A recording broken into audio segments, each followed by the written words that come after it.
Hello दोस्तों, love for English literature में आपका स्वागत है। आज हम बात करेंगे निसिम एज़ेकिल की बहुत ही famous poem night of the scorpion की।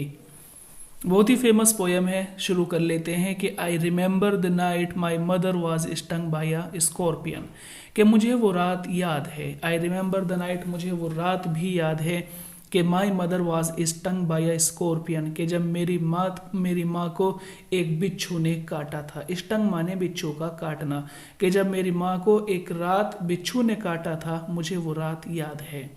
10 आवर्स ऑफ स्टडी रेन, और 10 घंटे तक लगातार बारिश हुई थी। 10 आवर्स ऑफ स्टडी रेन, कि 10 घंटे तक लगातार बारिश होती रही। Had driven him to crawl beneath a sack of rice, ये कह रहे हैं। और वो बिच्छू मेरी माँ को काट कर वो कहाँ चला गया? क्रोल बीनीथ अ सेक माने बोरी, और राइस माने चावल। चावल की एक बोरी के नीचे वो चला गया। कि बिच्छू मेरी माँ को काट कर चावल की बोरी के नीचे चला गया। पार्टिंग विद हिज पॉइजन, उसने अपना जहर छोड़ दिया था। मेरी माँ के शरीर में उस बिच्छू ने अपने जहर को छोड़ दिया था। Flash of diabolic tail in the dark room, में कह रहे हैं कि उस अंधेरे कमरे में किससे छोड़ा था? फ्लैश ऑफ डायबोलिक टेल, अपनी पूंछ से। कि उस अंधेरे कमरे में जहाँ मेरी माँ लेटी हुई थी, उस बिच्छू ने अपनी पूंछ से अपना जहर मेरी माँ के शरीर में छोड़ दिया था। ही रिस्क्ड द रेन अगेन, और फिर वो दोबारा से बारिश में जाने लगा, है ना। वो बिच्छू दोबारा से बारिश में जाने लगा था। मेरी माँ की खबर सुनकर कुछ लोग वहाँ पर आए। कह रहे हैं कि the peasants came like swarms of flies, ये कह रहे हैं कि जो किसान लोग हैं वो वहाँ पर आए थे लाइक स्वार्म्स ऑफ फ्लाइज, मक्खी के झुंड की तरह। जैसे बहुत सारी मक्खी होती हैं, कि मक्खी के झुंड की तरह बहुत सारे लोग, बहुत सारे किसान वहाँ पर आए। एंड बज्ड, जैसे मधुमक्खी भिन भिनाती है ना, तो वही वर्ड आया है। And buzzed the name of God, और वो खुदा का नाम लेने लगे, है ना। कि वो किसान वहाँ पर आए और वो खुदा का नाम जपने लगे, खुदा का नाम लेने लगे। 100 टाइम्स, हज़ारों बार उन्होंने खुदा के नाम को लिया। क्या करने के लिए? To paralyse the evil one, इस बुराई को ख़त्म करने के लिए। क्योंकि उनको ऐसा लग रहा था कि बिच्छू ने जो काटा है वो खुदा की तरफ से ही ऐसा तय था, इसलिए बिच्छू ने उनको काट लिया है। कि इस बुराई को ख़त्म करने के लिए इन किसानों ने खुदा के नाम को हज़ारों बार लिया। विद कैंडल्स, विद लैंटर्न्स, वो मोमबत्ती लेकर आए। एंड विद के लैंटर्न्स, और कुछ लोग हैं जो लालटेन लेकर आए। Throwing giant scorpion shadows on the mud baked walls, और ऐसा लग रहा था इनकी मोमबत्ती की रोशनी में और इनकी लालटेन की रोशनी में कि थ्रोइंग द जियांट स्कॉर्पियन, के जैसे कि ये खुद बड़े बड़े बिच्छू हों, है ना। उनका जो अक्स दीवार पर बन रहा था। नीचे तीसरे ये वर्ड है on the mud baked walls. Mud baked walls यानी जो गोबर की बनी हुई गांव में दीवारें होती है, मिट्टी के गोबर की बनी हुई दीवारें, कि उन दीवारों पर जो इनकी परछाई थी, इनका जो साया था, लोगों को ऐसा लग रहा था कि ये खुद कैसे हैं? थ्रोइंग द जियांट स्कॉर्पियन, जैसे कि खुद बड़े बड़े बिच्छू हों, है ना। देर सर्च्ड फॉर हिम, उन्होंने बिच्छू को तलाश किया। ही वॉज नॉट फाउंड, लेकिन बिच्छू कहीं भी नहीं मिल सका। दे क्लिक्ड देयर टंग, और इस तरह से जब वो बोल रही तो उनकी ज़बान इधर उधर क्लिक कर रही थी, चल रही थी। तो ऐसा लग रहा था कि जैसे जो है बिच्छू की ज़बान चल रही हो। With every movement the scorpion made his poison moved in the mother's blood, और हर समय, विद एवरी मूवमेंट, और समय के साथ में, the scorpion made his poison moved in mother's blood, मेरी माँ का जो ब्लड है उसमें इस बिच्छू का जो जहर था वो बढ़ता जा रहा था। कि समय के साथ, with every moment, her second के साथ, हर मिनट के साथ में बिच्छू का जहर मेरी माँ के ब्लड में, उसके खून में बढ़ता जा रहा था। दे सेड, उन लोगों ने कहा जो वहाँ पर आए थे, उन्होंने कहा कि मे ही सिट स्टिल, कि वो वहीं पर ठहर सकता है, कि बिच्छू वहाँ पर ठहर भी सकता है। दे सेड, कुछ लोगों ने कहा कि may the sins of your previous birth, कि हो सकता है कि तुम्हारे जो प्रीवियस बर्थ यानी तुम्हारा जो पहला जन्म था, जो पिछला जन्म था, उसके कुछ गुनाह होंगे। Sins of your previous birth be burned away tonight, कि आज रात जो तुम्हारे पिछले जन्म के गुनाह थे शायद वो माफ़ कर दिए जाएंगे। बर्न्ड अवे यानी गुनाह का माफ़ कर देना। कि आज रात ऐसा भी हो सकता है कि जो तुम्हारे पिछले जन्म के जो गुनाह थे, आज रात शायद वो सारे माफ़ कर दिए जाएंगे। दे सेड, उनमें से कुछ लोगों ने ये भी कहा कि मे your suffering decrease the misfortunes of your next birth, कि जो तुम्हारा अगला बर्थ होगा, अगला जो जन्म तुम्हारा होगा, हो सकता है कि बिच्छू के काटने से उसकी जो सफरिंग है, उसकी जो पीड़ाएं हैं वो कम हो जाएगी। यानी तुम्हारे आने वाला जो जीवन है, आने वाली ज़िंदगी है, उसकी जो मिसफॉर्च्यून है, उसकी जो सफरिंग है, शायद वो चीज़ें कम हो जाएंगी। दे सेड, उनमें से कुछ लोगों ने तो ये भी कहा कि may the sum of all evil balanced in this unreal world, कि इस बिच्छू के काटने से तुम्हारी जो बुराइयां थी, तुम्हारी जो अच्छाइयां थी, या दूसरी जो चीज़ें थी, सारी की सारी कैसे हो गई हैं? बैलेंस हो गई है ना। कि बिच्छू के काटने से गलत नहीं हुआ है, बल्कि ये एक बैलेंस है जो होना ज़रूरी था। Against the sum of good become diminish by your pain, ये कह रहे हैं कि जो कुछ अच्छाइयाँ हैं वो इस पेन के ज़रिए ख़त्म हो जाएंगी, है ना। कि एक बैलेंस है, जो कुछ अच्छी बातें हैं, जो कुछ अच्छी चीज़ें हैं, और ये जो अब पेन हो रहा है, जो एक दर्द है, तो ये दोनों गुड और बैड है ना। यहाँ पर है हैप्पीनेस और बैडनेस, ये दोनों मिलकर क्या हो जाएंगी? बैलेंस हो जाएंगी। Against the sum of good, और कुछ अच्छाइयों के खिलाफ जाकर, become the diminish by your pain, तुम्हारा ये दर्द तुम्हारी अच्छाइयों को बैलेंस कर देगा।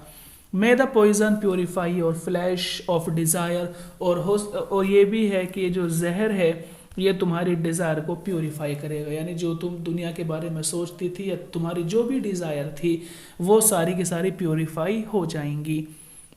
And your spirit of ambition, और तुम्हारी जो एम्बिशन, तुम्हारी जो आशाएं हैं, वो भी इससे प्योरीफाई हो जाएंगे। दे सेड, उन्होंने कहा, and they set around on the floor, और वो सारे के सारे लोग नीचे ज़मीन पर बैठ गए। With my mother in the centre, और मेरी माँ उन सब लोगों के बीच में थी।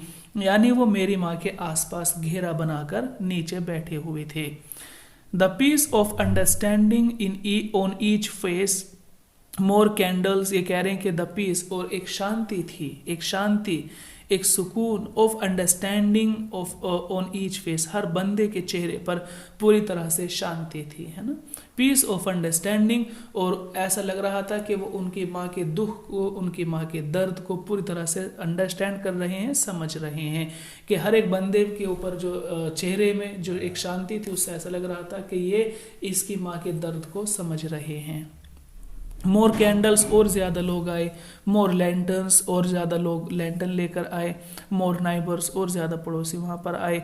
मोर इंसेक्ट्स, और ज़्यादा कीड़े वहाँ पर आए। एंड एंडलेस रेन, और बहुत ज़्यादा बारिश वहाँ पर हो रही थी, है ना। एंडलेस रेन, ऐसा लग रहा था कि बारिश शायद कभी नहीं रुकेगी। और मेरी माँ कैसी थी? माई मदर ट्विस्ट, मेरी माँ दर्द से तड़प रही थी। Through and through groaning on a mat, मेरी माँ को एक चटाई पर लिटाया हुआ था। ग्रोनिंग, और मेरी माँ उस चटाई पर लेटी हुई इधर उधर जो है करवट बदल रही थी, बेचैनी में परेशान हो रही थी, है ना। कि मेरी माँ उस चटाई पर लेटी हुई ट्विस्ट जो है मुड़ रही थी और अपना आप को कंट्रोल नहीं कर पा रही थी। ग्रोनिंग, पूरी तरह से चीख रही थी, चिल्ला रही थी, और बस वो परेशान थी, है ना। इसका मतलब ये कि मेरी माँ पूरी तरह से परेशान थी। लेकिन मेरे फादर कैसे थे? My father septic and rationalist, मेरे फादर इससे थोड़ा अलग थे। रैशनलिस्ट, वो अकल से काम लेने वाले थे। रैशनलिस्ट अकल से काम लेने वाले थे। Trying every curse and blessing, उन्होंने इस बात पर यकीन नहीं किया कि जो मर रहा है उसको छोड़ दो, हो सकता है उसके पाप हों, वो उनको भुगत रहा हो। उन्होंने ऐसा नहीं सोचा, वो बहुत ज़्यादा अकल से काम ले रहे थे। ट्राइंग एवरी कर्स, उन्होंने जो भी हर इलाज हो सकता है उन्होंने हर उसका इलाज, मेरी माँ का इलाज किया। एंड ब्लेसिंग, और जो दुआएं हो सकती हैं वो दुआएं भी की, और जो इलाज हो सकता है दवाई गोली, वो दवाई गोली भी की। मेरे फादर ने मेरी माँ के इलाज में पाउडर था लगाने का, वो उस ज़ख़म पर लगाया। किसी चीज़ का मिक्सचर होगा, उस मिक्सचर को भी उस जगह पर लगाया, काटने की जगह पर। हर्ब, कुछ जड़ी बूटियाँ थी, हाइब्रिड या इस तरह की दूसरी चीज़ें, जो भी दवाई गोली, जड़ी बूटी, मिक्सचर, पाउडर, जो भी हो सकता था, मेरे फादर ने मेरी माँ के ज़ख़म पर या जैसे भी जिसका ट्रीटमेंट हो सकता था वो सब किया। He even poured a little paraffin, यहाँ तक कि मेरे फादर ने थोड़ा सा मिट्टी का तेल वो डाल दिया upon the bitten toe. Bitten toe माने अंगूठा, जिस अंगूठे पर बिच्छू ने काटा था। बिटन टो, काटे हुए अंगूठे पर मेरे फादर ने थोड़ा सा मिट्टी का तेल डाल दिया था। And put a match to it, और उसमें आग लगा दी थी, है ना। जिस अंगूठे में बिच्छू ने काटा था, मेरे फादर ने मिट्टी का तेल डालकर उस अंगूठे को ही आग लगा दी। कह रहे हैं कि I watch the flame feeding on my mother, मैं देख रहा था कि जो आग है वो मेरी माँ के शरीर से उठ रही थी। आई वॉच द फ्लेम, आग निकल रही थी, ऑन माई मदर, मेरी माँ के शरीर से। I watched the holy man perform his rites to tame the poison with an incantation after 20 hours. कह रहे हैं और मैंने देखा कि होली मैन एक सन्यासी, एक पुजारी आदमी था, वो क्या कर रहा था, परफॉर्म हिज राइट्स, वो अपने तंत्र मंत्र को पढ़ रहा था, टू टेम द पॉइजन, इस पॉइजन को ख़त्म करने के लिए, है ना, कि इस पॉइजन को, इस जहर को ख़त्म करने के लिए एक पुजारी अपने तंत्र मंत्र का भी यूज़ कर रहा था।